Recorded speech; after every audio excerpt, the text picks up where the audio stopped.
Ah, Fire Emblem, another one of Nintendo's most successful franchises with an ever-expanding fanbase. We're going to be marathoning all the Western releases this year, or at least as many as I have the energy to do, because there's a lot to cover here, and I'm going to be playing most of them for the first time. Just look at all of these games, and this is without the Japanese exclusives. In fact, the only Western titles I don't physically own are Fire Emblem The Sacred Stones, but I'll be using the Wii U port for that, and Fire Emblem Fates Revelations, which is DLC to Fates Birthright and Conquest. In total, we have 13 games to look at in this marathon, with 5 more Japanese titles to discuss some other time. Sorry to those of you who wanted me to go over those games as well, but come on, this is already going to be way too much Fire Emblem for me. Still though, I've been wanting to do a Fire Emblem retrospective for a long time, but I never found myself to be in the right mood to play them. They aren't like the Persona games where I can just pick up and play them at a relaxing pace. Fire Emblem requires a lot more concentration and perseverance. You have to be on the ball pretty much all the time, which can rattle my brain after a while. I'm usually only able to do a few chapters at most before I have to shut the game off and come back to it later, let myself recharge and all that. But there's no greater satisfaction than finally clearing a chapter that gave you hell and getting attached to the lineup of characters each game offers. What finally inspired me to kick off this marathon was, oddly enough, when Hyrule Warriors Age of Calamity got announced. My brother and I then proceeded to talk about how we thought Fire Emblem Warriors was better than the original Hyrule Warriors, and suddenly, I wanted to play some Fire Emblem. To which I then thought, wait a minute, this is the perfect time to start that marathon I've been holding off for so long. Best to strike while the iron's hot. And wouldn't you know it, it also happened to be the series' 30th anniversary during 2020. I guess it was meant to be. Bit of a strange way to feel motivated, but after reviewing all the Persona games, I suppose Fire Emblem would probably be the next best thing to discuss. Aside from that, something I should point out, however, is that I'm not exactly a Fire Emblem aficionado. I enjoy the games enough and can give my thoughts on each one, no problem, but if you were to ask me what parts of the lore were, I wouldn't know how to answer. I understand the basics, but without looking it up, I couldn't tell you what some of the continents are in each game, which kingdoms belong to whom, what the significance and motivations for some of the bosses are, or even some of the recruitable characters, details like that. It isn't that I don't enjoy Fire Emblem stories, I'm simply just someone who doesn't think too deeply about them. They're entertaining in the heat of the moment, but nothing that will provoke any sort of intense discussion with me personally, with the exception of a few games. I'll admit I'm also not very good at these types of games, the tactical RPGs. I don't often know the best way to approach certain enemies and obstacles, and Fire Emblem's one of, if not the only video game series of this genre so far that I actually play. So with that in mind, I'll be looking over these games from the perspective of a complete novice. I haven't got a great deal of experience with Advance Wars, I've never played the Banner Saga, never played Final Fantasy Tactics, never played Disgaea, and never played Valkyria Chronicles. I want to someday, but like I said, I need to be in the mood for these kinds of games. This marathon is also going to include a couple of spin-offs, Fire Emblem Warriors, which is another crossover game between the Dynasty Warriors and Fire Emblem series, as well as Tokyo Mirage Sessions, a crossover between Fire Emblem and Shin Megami Tensei of all things. Is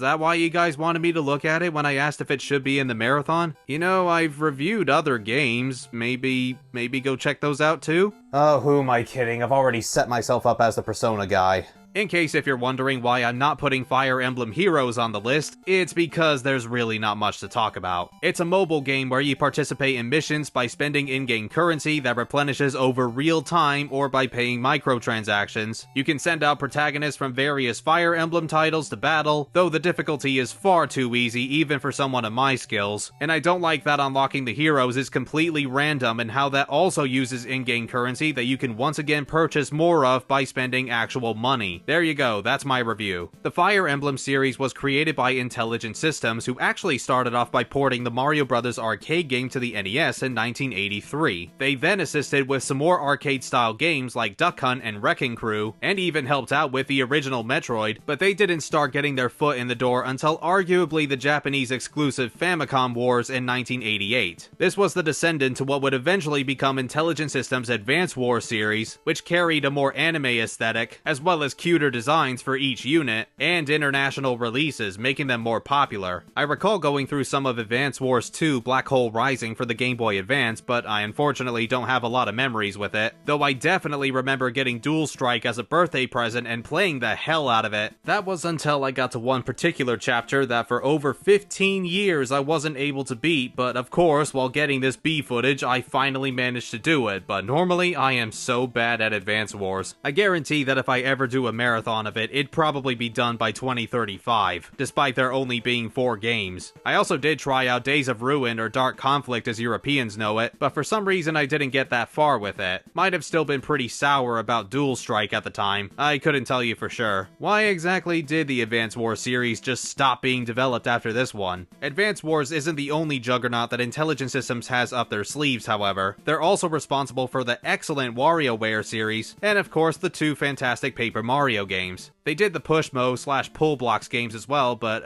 nobody seems to play them, and that kinda makes me sad because they're highly underrated. With all said and done though, Fire Emblem is perhaps Intelligent Systems' biggest franchise, ever since 1990 when the Famicom received the first title, Fire Emblem Shadow Dragon and the Blade of Light, led by series creator Shozo Kaga. This was a Japanese-only release for 30 years until just recently when it came out for the Switch with an official translation to celebrate the series' 30th anniversary, and only during the 30th anniversary. Yes, just like Mario 3D All-Stars, this game is solely available for the Switch until March 31st, 2021, unless they eventually re-release it somewhere else, in which case I've just made this video horribly outdated. I really don't understand why this of all games has to be a limited timed release. At least with Mario 3D All-Stars, there's hope that Nintendo might still sell the games individually, but why is the original Fire Emblem from 1990 only available for a few months before it gets pulled from stores? Why even bother porting the game over if it's just going to be a waste of efforts anyway? It's such a baffling decision on Nintendo's part, and there's been a fan translation of Shadow Dragon and the Blade of Light for ages, so it's not like we didn't have options. Unless you absolutely need to play this on the Switch or you'd rather not use fan translations, such as myself. Also, in regards to how the game isn't free to play through the Nintendo Online Membership NES library thing, I can kind of excuse it because translating games can be pretty difficult, so they should get some money for their work. And it's not like the game costs much anyway, only around $6. I don't think the issue is necessarily that it costs money to play, but instead having no valid reason to be purchasable for only a short time. You didn't do it with the Dragon Quest games, why do it with Fire Emblem? I very much hope this doesn't become a trend with Nintendo or gaming in general. It's a terrible business practice that needlessly incites fear for missing out on their hot new items. Nintendo has been doing this kind of thing for a while now, but this is where I personally draw the line. Limiting products like amiibos are one thing, but it's another to limit their actual games. I don't want to see this come back in any shape or form, but I somehow doubt they're going to stop because it still makes money in the end. Right, tangent over, let's talk about Fire Emblem itself. So, like I said, nobody outside of Japan was able to play Shadow Dragon and the Blade of Light when it first came out, since it was on the Famicom and never got brought over to the NES. For over a decade, non-Japanese gamers hadn't even heard of Fire Emblem and its legacy, until, believe it or not, Super Smash Bros. Melee came into the picture. In that game, you were able to unlock 2 characters from the Fire Emblem series, Marth and Roy. Not a single person who wasn't Japanese had any idea who these guys were, but if you acquired their trophies, you could see that they were from a series of games called Fire Emblem. By the way, before anybody says they actually did know who Marth and Roy were before we got any Fire Emblem games, don't lie, you didn't. I didn't choose Marth a whole lot when I played so much Melee back when it was the latest game, but Roy was my boy for a long time. I've sort of lost my touch with him nowadays, but I'll never forget the hours I spent with him. I didn't know what Fire Emblem was or that it would become the butt of all jokes in later Smash Bros. Games for having too many characters. I just enjoyed playing as Roy. Now that Melee had made everyone else aware of Fire Emblem, and with the original Advance Wars doing exceptionally well, both Nintendo and Intelligent Systems were convinced that it was finally time to bring Fire Emblem over to the West. However, we wouldn't get our first game until 2003 in North America and 2004 in Europe and Australia, with what was actually the 7th game in the series for the Game Boy Advance, but was just called Fire Emblem outside of Japan. We're gonna take a look at this one next time, so I'll stop the history lesson for now. I know a lot of Fire Emblem fans are probably sick to death of hearing how the series started for us, but I'm a channel that tries to cater for both newcomers and veterans, so sorry.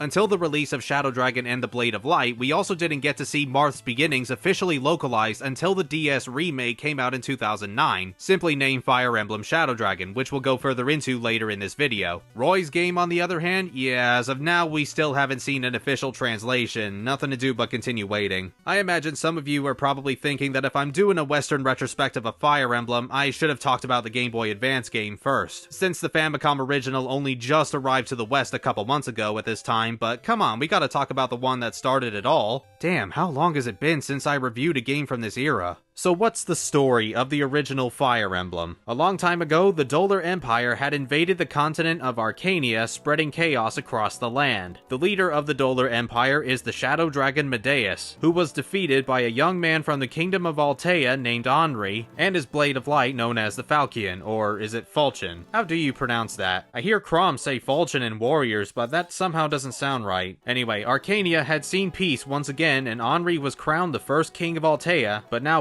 100 years later, an evil wizard named Garnif, geez, you're just asking for someone to be a villain with a name like that, resurrects Medeus as the two form an alliance within their respective kingdoms, plotting to take over the world. The current king of Altea, Cornelius, father to Marth and his sister Elise, takes the Falchion passed down to him and heads out to fight Garnif and Medeus. Marth and Elise are told to look after the castle while he's gone, but Altea's allies in the country of Gra, what the hell, that's a yelp, not a nation, are actually on Döler's side, allowing them to kill Cornelius, steal the Falchion, and put Marth and Elise in danger. Elise sacrifices herself though to let Marth escape with a handful of knights to protect him, and he takes shelter in the country of Talus for several years. After that time passes and Marth defends Talus from a pirate attack, the king of Talus believes that Marth is ready to battle the Döler Empire and take down Garnif and Medeus. Thus he sends some of his trusted soldiers to accompany him, including his daughter Princess Sita, the love interest of this story. That's about the gist of it. The plot's mostly all about the journey from here onwards, learning how to effectively defeat Garnif and Medeus, all while meeting new characters like Princess Nina. She frequently consults with Marth of how to approach their goals, and is also the one who gives him the Fire Emblem, a treasure with mystical abilities given to the hero destined to save the world. The Fire Emblem kinda changes between games with different reasons for existing, but in the case of Shadow Dragon, it's a shield that can let Marth open chests without keys. The chosen one, everybody! You've likely noticed by now that I'm using the DS remake as a visual means of telling the story. That's because all you get in the Famicom original are quick conversations at the beginning and end of each chapter, barely giving any necessary information and expect you to understand everything right away, which also leads to some flat characterization. It's one of those really old games where you had to look into the manual for an idea of what the hell's going on. You don't even get a bit of text if you linger on the title screen long enough. You just get shown the types of units you'll have control over. Luckily, Nintendo has redone the manual to suit the Switch re-release that you can download, containing a brief plot summary, but if that ends up getting taken down with the game, then yeah, you may need to do some digging online. And this goes for the gameplay too. You're just thrown right into the deep end with next to no guidance at all, as expected for a game of this age. You can have your units speak to the local villagers in most of the chapters for some quick tips, but that's all the help you'll get. Fire Emblem, as I mentioned earlier, is a tactical RPG where you and your opponent take turns sending each member of your squad to eliminate each other and reclaim the land, gathering experience points for the unit who kills an enemy, or not earning as much if they just partake in the battle. When the experience bar reaches 100, that character will level up and receive a small increase in random stats. Different units are able to move up to a certain amount of squares on the map, sort of like in a game of chess. Although in this first outing, you can't see how far they can go without moving the cursor until it stops. It sounds very irritating, and sometimes it can be, but it surprisingly wasn't as much of a nuisance as I thought it'd be. Just takes a little getting used to. While your units are perfectly capable of traveling, they can only act once per turn, whether that be attacking enemies, using items, equipping a different weapon, or shopping for more gear. If you can't do any of those things after moving, then your unit will have no choice but to stay put until the next turn starts. Once you're happy with how you've positioned your units, you'll need to manually end your turn even if all of them can't perform any more actions, unlike the later games where they can end your turn automatically. Then it's the enemy's turn to move their units, who will have no issue flanking your army. You keep going back and forth until you clear the chapter. In Shadow Dragon and the Blade of Light, the goal is to help Marth reach the throne or castle the boss is laying on, and seize control of it so that you can move on to the next chapter. For the most part, the maps are moderately sized, but clearing each of the 25 chapters will take roughly 30 minutes to an hour, maybe even longer depending on your skill and luck luck. That's also assuming you're not putting up with the game's original speed, which I highly do not recommend doing. It is unbearably slow, and somehow there's slight button delay. How is that possible for a menu-based game? This is after setting it to the maximum speed, too. I thought turning off the battle animations would help, but it only does half the job. The frames are removed, but you still watch the battle play out, so what's even the point? Mercifully, the Switch version does let you double the game's speed or just during the enemy's turn, so abuse that to hell and back because no one should play the game like this. The only downside to it is that it also affects the sound, which makes the already limited music uneasy to the ears. After finishing the first couple of chapters, you'll also be limited on how many units you're allowed to take into battle, and you need to be absolutely confident in your decision. All units are able to simply attack an enemy if they move right next to them, except for archers who need to be 2 spaces away, but enemies will attack back if they're allowed to, and vice versa. As well as that, the various classes have different sets of tricks up their sleeves. For example, mages have some devastating spells that can even be cast from 2 spaces away, but their defense is rather low. The knights can withstand a lot of physical attacks thanks to their heavy armor, but struggle dealing with magical blows and don't move very far either. And then you've got the Pegasus and Wyvern knights who are able to fly over any terrain, but are incredibly weak to archers, like 1 or 2 hits and they're dead. It's ridiculous how powerful archers are when they're up against winged units, and this goes for future Fire Emblems too. This is what I mean when you have to take into account which units are best for which situation when it comes to the map layouts. They'll either have swarms of enemies in the way, or there's a ton of maneuvering around terrain. Now, some bits of terrain can help you, such as being in a forest, a mountain, or a fort. That last one even heals you a little bit at the start of each turn, but all of their primary objectives are to increase the unit's evasion against enemy attacks. The speed stat as a whole is one of the crucial stats to completing a Fire Emblem game, as it not only helps units dodge more often, but if their speed ends up being double the enemy's, that'll allow them to attack twice in a battle, assuming you can be bothered to check both your stats and the stats of every enemy you meet. You see, in later Fire Emblem games, before engaging in battle with enemies, you're provided a forecast that shows you how much damage you'll do to the enemy, what your hit rate is, your chance of a critical attack, as well as how your opponent will fare at attacking you. Shadow Dragon and the Blade of Light doesn't have that, so I mainly use my knowledge of future Fire Emblems and the Shadow Dragon remake on top of a lot of trial and error to get ahead, because can you tell me what this all means? I understand that the top bar is my hit rate, the middle bar is my strength, and the bottom bar is my defense, but that doesn't tell me what my odds are for killing the enemy. The updated manual doesn't even tell you how it works. So once again, you may need to do some online searching to make sense of anything. Not to mention you can't even see these bars until you've already initiated a fight. And besides, don't bother looking at them because they're almost never accurate. The hit rate bar is especially noticeable with this. Unless it's completely full, no matter how high that bar is, I found myself missing more attacks than I really should have. But the enemies? Oh yeah, now it's accurate. Granted, I don't usually have the best luck with Fire Emblem games anyway, but I don't think I've had so much misfortune like I've had in this game. Fire Emblem's all about chance anyway and how you can increase the odds to your favor, but it rarely seems like I have proper control of it. More often than not, Shadow Dragon and the Blade of Light just does whatever the hell it wants. Series enthusiasts will also note that there isn't a weapons triangle or support system from future installments. The weapons triangle being swords having advantage over axes, axes beating lances, and lances beating swords, while the support system allows 2 characters to have conversations and earn stat bonuses after spending time fighting near each other. Those features didn't become series staples until the 4th Fire Emblem game for the Super Famicom, Genealogy of the Holy War. I know that the obvious solution of dealing without them in Shadow Dragon is to compare the stats of my units to the enemies, but I really don't feel like doing that with every single foe I encounter. With that in mind, I'm gonna take advantage of 2 other inclusions the Switch version brings, a save state and the ability to rewind the battle to previous turns if things don't go my way. Seriously, if it wasn't for these features, I may not have lasted more than 2 hours with this game. I didn't use the save state system for most of the chapters, but the late game had plenty of bullshit thrown in that I did not have the patience nor the time for, so you bet your keister I exploited it. This game gets really hard really fast. The Fire Emblem series is very well known for being rather unforgiving, partly due to how many enemies can swarm over you and wipe out your squad if you aren't careful, and partly due to the infamous permadeath system. While possibly not the first game to have it, most people immediately think of Fire Emblem whenever it's brought up. If or when a character gets killed by an unsuspecting enemy or the reinforcements never stop freaking coming, you've made a grave mistake that you weren't aware of, or if luck just doesn't seem to be on your side today, that character will not return for the rest of the game. And if Marth dies, that's an instant game over, forcing you to restart from your last save. The only way to bring your companions back is to rewind to a previous turn, load up a save state, wait until you get a spell in chapter 24 that brings a single unit back and can only be used in chapter 24, or just start the whole chapter over again, which is what you're stuck with for most of the subsequent entries anyway. This is the real crux of the Fire Emblem series, trying to prevent as many casualties as you possibly can, but unless you're one of those players who are absolutely determined to keep everyone alive, there may be times where you'll have to let someone die in order to keep your sanity and save you from wasting any more time. It is the worst goddamn feeling when you spend so long leveling up a character, giving them the best artillery you can, turning them into the most badass unit on the battlefield, only to kiss the ground because of improper judgment, horrible luck, or an enemy suddenly getting a critical attack killing them in one shot. I'm a Fire Emblem player who only resets whenever one of my star players pushes up daisies. There's no way I'm putting all of that effort to waste, and I want them to come back in upcoming chapters to kick more tail. But if an ally that's not especially helpful bites the dust, I just leave them and carry on. Unless I lose like 3 or more units at once, I'm not that heartless. In order to make sure you have a consistent number of units with differentiating abilities, you'll need to look out for 1 or 2 enemies on the battlefield that might actually have ulterior motives and can be recruited. Although the only way you can get them to change sides is to place a very specific character, usually Marth or Sita, right next to the recruit so that they can talk to one another. There's no indication to what character you should be using aside from a brief bit of text at the end of a chapter that doesn't come into effect until a later chapter, so you either need to take a lucky guess or look it up on the internet. Like, how are you supposed to know that this guy Mathis in one of the earliest chapters is in reality the brother of the curate Lena? Or why do you need to speak to this woman Anna in one of the village huts to recruit the Ballistician Jake in the same chapter? Anna's actually a reoccurring character within the series, though she won't get a properly fleshed out personality until Awakening onwards. Barst was no doubt one of my best units, an axe wielder with a ton of strength and great speed that slaughters anybody who looks at him funny. Man, I love him. I also found Minerva the Wyvern Rider to be handy in a pinch, and 2 of the mages, Merrick and Lind, had their Excalibur and Aura spells, which dealt a spectacular amount of pain no matter the foe. However, there's a catch when using your weapons and spells, as they're very much durable. You have a number next to each of your armaments going down by 1 whenever you land a hit on an enemy, and if that reaches 0, it's forever broken. So using those awesome spells I just mentioned should be kept to a minimum, especially when they're not common at all. New weapons and spells can either be acquired by enemy drops or by purchasing them in stores placed in each of the maps. Some weaponry also outrank others in damage, but may be less accurate without a bit of leveling from the unit, and every unit can only use certain weapons and spells. So Marth, for instance, is primarily a sword wielder, while the laughably useless Gordon mainly uses bows. In addition to this, there are weapons that act more effectively against specific enemy types, such as hammers being strong against knights, and the Wormslayers being beneficial against dragon types. One other thing to keep in mind though was that your units need to have a proficient enough weapon level, as the game calls it, before you can even equip the more powerful artillery, which is done by participating in more battles. Another thing to keep track of is that each member of your army can only carry up to 4 things at once, which is incredibly limiting. If you find something on the battlefield but don't have any space for it, then it can go straight to the convoy. This tent placed in fixed spots of every map that any unit is able to access, and can either store away their stuff or take out of the convoy for a fee that's so small I'm not sure why intelligence systems even bothered. The game gives you plenty of money to spend, so you shouldn't need to worry about going bankrupt, and if you somehow do, then you can always participate in arena battles held in certain chapters to earn more cash. Unfortunately, the convoy is also limited in space, only stashing up to 40 items, which will fill up quite quickly, and if that gets too full after opening a chest or something, then you'll either have to ditch whatever you found or drop an item in your inventory. But good god, is managing your inventory a humongous pain in the ass in this game. A single convoy exists in each map for the characters to store and receive items, and using the convoy will always count as a turn for that unit, which means for every turn only 1 character can access the convoy at a time. You can also have the characters trade items with one another if they have any of their 4 slots available, which is a decent alternative, but by endgame everyone will likely be fully prepared and out of space, unless you don't mind discarding a few items you think you can get away with not having. To make things more annoying, you can't buy anything from shops if you don't have any empty inventory slots, and you can't sell things either to make room. You're not even given the option to send it straight to the convoy, so that means using up a turn to store an item or drop it entirely, then using another turn to buy whatever you need, all just for 1 character, but you can't spend too long going shopping because reinforcements will arrive after a few turns and will keep appearing for a consecutive number of turns, unless you have a unit play Fort Bitch by standing on the spot they're coming from. Some maps will also have 1 or 2 villages that contain more items, extra cash, or a recruitable character, though only Marth is allowed to step into them, being royalty and all that, which is a bit unnecessary, but alright. Of all of the items, however, you absolutely do not want to accidentally discard items that will promote one of your units to a stronger class. You don't get many of these in the original Fire Emblem, but class changes are utterly vital to making your favorite units even more powerful. Characters each have a maximum level of 20, and different promotional items only work on specific classes past level 10. But even though changing classes resets that character's level to 0, they'll maintain the stats they previously had and gain further increases, on top of the ability to wield an extra type of weapon. There is once again a downside to this, as not all of the classes are able to promote in the series debut, and classes like curates are insanely difficult to level up in this game. The only way they can is by getting themselves attacked by enemies. They can't earn experience points by simply healing an ally, which is preposterous. At least the curates do have what is arguably one of the most broken spells in Fire Emblem, warping. A lot of series fans might have expected me to talk about this. You only get a small amount of uses, but the warp spell has no restrictions whatsoever. You can transport anybody you want anywhere on the map, so you could potentially warp Marth to wherever he needs to seize and clear the level with no consequences. You have to kill the boss first, of course, and they're usually surrounded by henchmen, but it is possible to skip an entire level if you wanted to. In chapter 22, I used the warp spell to transport Tiki to this spot where most of the enemies were. Tiki's a princess of the Manakete race who were able to transform from a human to a dragon, and she was able to nullify all of the enemy's physical attacks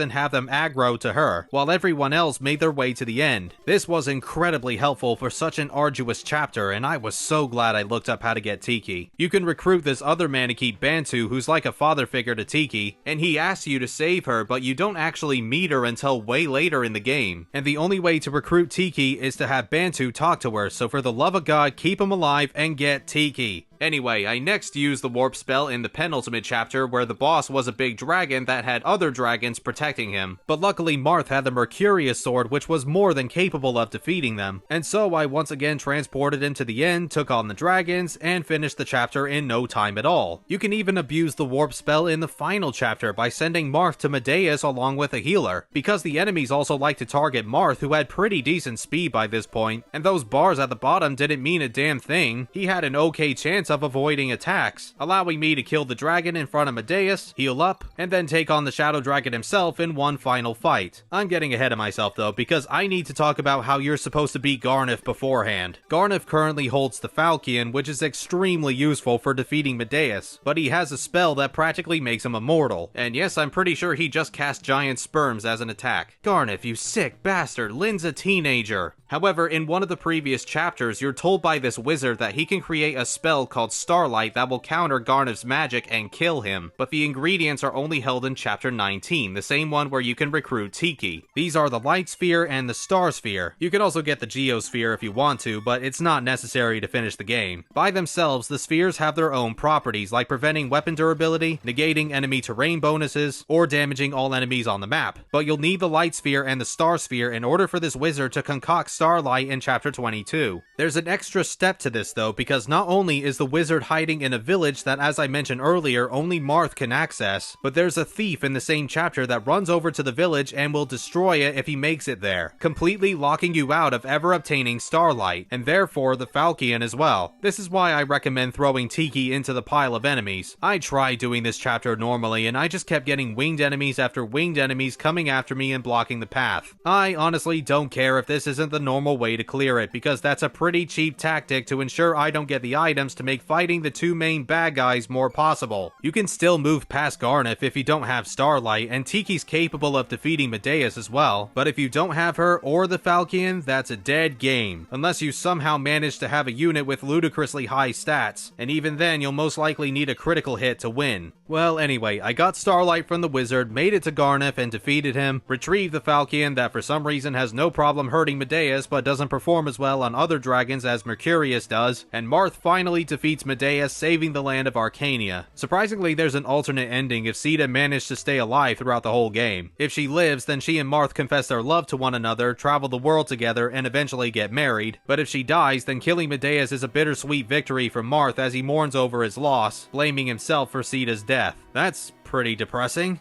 Funnily enough, in the Shadow Dragon remake, I got so close to the end of the final chapter that when Sita died, I just left her thinking that wouldn't affect the ending. But then when I saw Marth getting sad about it, I was like, oh my god, Marth, I'm so sorry, I didn't know, I'm such a monster. Every Fire Emblem ending afterwards gives you a glimpse of the characters' futures. Well, anybody that survived, at least. The ones that died just remind you when you left them, as if they're saying, you did this. Wow, this game isn't very fun to play nowadays. I know, shock of the century, a 30-year-old game hasn't aged well. It's strange though, because for maybe the first quarter of the game or so, I was thinking, well, it's definitely archaic in design, but you know what, it's manageable. I've played games of this era that have aged worse. But as Shadow Dragon and the Blade of Light went on, the problems kept piling up, resulting in a game that I don't want to come back to ever again. It's an interesting history lesson and should be recognized as a remarkable and influential piece of gaming, but in terms of actually playing it, this one's a definite skip. I'd still suggest picking up the Switch version while it's still around, if anything just for the novelty of it all, and for anyone who really wants to see the early beginnings of the Fire Emblem series, but I can't possibly suggest that newcomers play this one first when there are so many other better games in the series. That's where the DS remake comes in, which is hands down the best way to play the original Fire Emblem. This is actually the second remake done by Intelligent Systems, the first one being for the Super Famicom that also came with the sequel, Mystery of the Emblem. I haven't played that one before, but this video's gone on long enough as is. I'll try it out whenever I decide to talk about Mystery of the Emblem. That one got eventually remade for the DS as well, but it's yet another Japan exclusive. I don't know why, I'm pretty sure there were plenty of worldwide Fire Emblem fans at this point, but a fan translation does exist should you want to try it. Alternatively, and I can't believe I didn't know about it until making this video, but there's also a Fire Emblem anime from 1996 called Mystery of the Emblem that retells the events of the original game and its follow-up in only 2 half-hour episodes. I want to give these a proper look at some point because if the acting's anything to come by, it's bound to be entertainingly bad. That's enough, Gordon!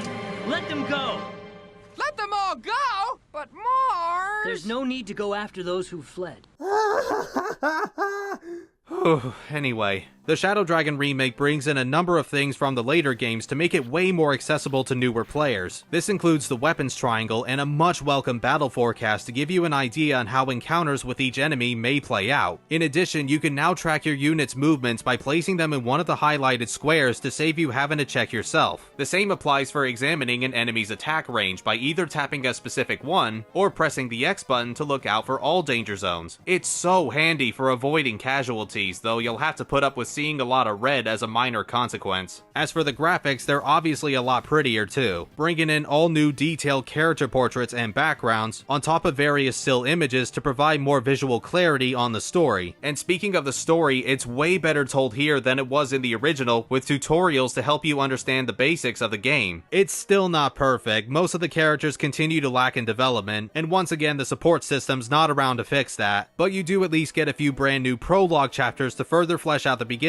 of the tale, and dive deeper into Marth's struggles. The most notable one is where you have to sacrifice one of your units as a decoy so that he can escape Altea. That was a really sorrowful moment, but there's a lesson learned from it, especially when it comes to playing Fire Emblem games. Sometimes you might not have a choice but to let one of your allies die, but that's okay as long as their sacrifice wasn't in vain and you continue moving forward. More content is also available in the form of the new Gaiden Chapters, side missions basically that activate at certain points in the story, but unlocking the Gaiden Chapters is a detriment more than anything else. Accessing them requires that you have no more than 15 units in total, and if you're like me who tries to keep as many people alive as possible, chances are you're never gonna get to play them, which is why you're not seeing footage of them. The idea of the Gaiden Chapters is to recruit extra units to ensure that you're not deficient in manpower, but unless you're playing totally recklessly, you should have more than enough units to get by. I wouldn't mind giving the Gaiden Chapters a try, but having to purposely kill my my units to even play them sounds very tedious and counterproductive. While the difficulty, at least for me, was about average, maybe a little hard, and characters still being pretty fragile, with all of the changes the DS remake brings, you won't have nearly as difficult of a time as you would with the original game. For instance, every character now has a total of 5 inventory slots instead of the 4 from last time, although the Fire Emblem counts as its own item now, so technically Marth still only has 4. That kinda sucks. Oh well, at least each item now has a short description instead of figuring everything out for yourself like last time. As well as that, battle animations can now be completely turned off to make chapters move faster, and the curates are able to earn experience by healing this time. The convoy has also been heavily expanded, allowing more items to be stored and taken away at no extra cost, and can even be accessed on the battlefield at any time by Marth as well as whomever's next to him. Trading and inventory management in general is made a lot easier too, since you can now make full preparations before the chapter starts, including buying and selling from armories and shops, on top of the new forge system brought over from Fire Emblem Path of Radiance onwards. As long as you have plenty of gold, you can give any of your weapons a boost in power, hit rates, chance of a critical attack, or reduce the weight of the weapon to increase the wielder's speed. You can only do this once per weapon, but if you want to breeze through some of the chapters, take full advantage of the forge system. I'll give you 3 words of advice: Sita's Wing Spear. This weapon is already pretty damn powerful to start with, but when forged up, Sita will plow through anything that comes in her way, sometimes even one-shotting bosses. But that's not all, let's also talk about the Ballisticians. In the original, they weren't too useful in my opinion anyway. They can only move a very short distance, late game enemies kill them really easily, and unless they were facing against winged enemies, they weren't too effective either. In the remake, however, boy do they get an upgrade. The range where they shoot is now severely larger, taking almost half of the map, and again, when their weapons are forged, enemies will topple over like dominoes, with each kill rewarding them a substantial amount of experience points. They're still pretty frail, so it's best to prevent them from getting too close to enemies, but Ballisticians are amazing all around. The only major problem I have with them is that enemy Ballisticians have the same benefits that you do, so anytime I had to work my way around them is where I got the most frustrated. Chapter 13 got my blood boiling because of this. This map is chock full of Ballisticians. Almost nowhere is safe to traverse until you deal with them, and you're guaranteed to lose at least one unit unless you're tremendously lucky and consistently miss their attacks. I hated this chapter. There was no effective strategy for it, it all just came down to chance, and it caused flying units to be fundamentally useless. But Shadow Dragon does at least introduce reclassing. If you want to keep using the same unit but their class might put them at a disadvantage, no problem, just switch them to a different one. I didn't use it at all personally, but I can see it bumping replayability by quite a bit. As far as I'm aware, this is the only Fire Emblem game that has this kind of reclassing, for the Western releases anyway. Talking of classes, the remake carries over another series staple, Master Seals, which can promote any class past level 10. We've also now not only got new classes from the later Fire Emblem games to use, but more of the existing classes can now be promoted as well. Just let me upgrade Bars to a Berserker and watch everyone tumble before him. If that wasn't enough for series veterans to break the game in half though, Shadow Dragon also spreads a few mid-chapter save points between each map. If you find yourself doing well in a chapter but don't want to lose the streak because one character died, save that bitch. I kinda want to see this in more Fire Emblem games, although this is another reason as to why unlocking Gaiden Chapters in Shadow Dragon is likely more trouble than it's worth. There did used to be multiplayer in this game as well, but of course the Nintendo Wi-Fi connection's been long dead, so good luck trying to play it. Shadow Dragon's overall a little safe in terms of remakes, just sort of does the bare minimum and not much else, but it really is the best way to experience the first Fire Emblem game. Sadly, prices for it nowadays are pretty steep. We're talking at least $60, most likely between $70 to $90. If you're looking to get it way cheaper, then your best bet's probably to get the Wii U port for less than $10. DS conversions to the Wii U offer plenty of ways to view the game, like putting one of the DS screens on the TV and having the other on the gamepad, or you can have both screens on the TV if you want to. If you end up going with the former, however, you're gonna be tilting your head back and forth between the gamepad and the TV, since the overhead views on the DS's bottom screen, while the battles, character stats, and dialogue are all on the top screen. Rotating the gamepad sideways to fit both screens seems like the better move, but the buttons aren't at all comfortable to reach, and I really don't think a game like this suits stylus controls, especially if you've got shaky hands. It feels rather awkward to move your units or access menus this way. The gamepad's also freaking heavy on one hand, hand, most likely leaving cramps if you play for long sessions, and there's no way to switch to a Pro controller. This is why I just bit the bullet and bought an actual DS copy. I could not play Shadow Dragon this way. It isn't too bad if you're not a YouTuber who doesn't need to show off both screens for a video, but if you are, then I'd recommend snagging a physical copy on eBay like I did. If you're tight on cash or don't have a 3DS capture card, then you'll probably need to use an emulator. The original Fire Emblem should be experienced at least once, but definitely go for the DS remake if you can. There's nothing wrong with trying out the Famicom version, but this one is just superior in every single way, and it isn't a bad way to start with the series, though personally I can think of a couple other entries that would be better. We've